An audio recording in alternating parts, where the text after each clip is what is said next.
जर फ्रेंड्स तुम्हीही 2027चा board exam देणार आहात, तर हा व्हिडिओ फक्त आणि फक्त तुमच्यासाठी.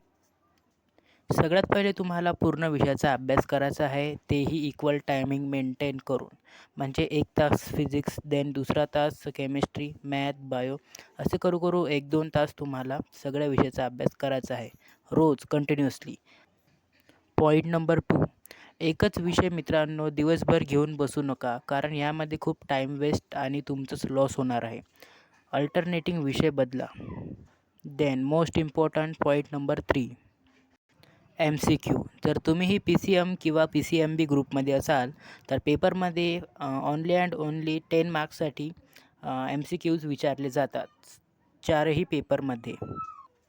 तर तुम्ही समजू शकता की MCQ पेपरमध्ये किती महत्त्वाचे आहे. फुकटचे 10 मार्क आहे, जर पूर्ण करेक्ट असेल तर. देन दुसरा क्वेश्चन येतो, 2 आणि 3 मार्क्सचे क्वेश्चन कसे करायचे. सर्वात प्रथम पाठ करा, देन ब्लँक कॉफीमध्ये ते लिहून बघा. देन लिहिता आलं तर समजून जा तुमचे मार्क पक्के आहे. ओके.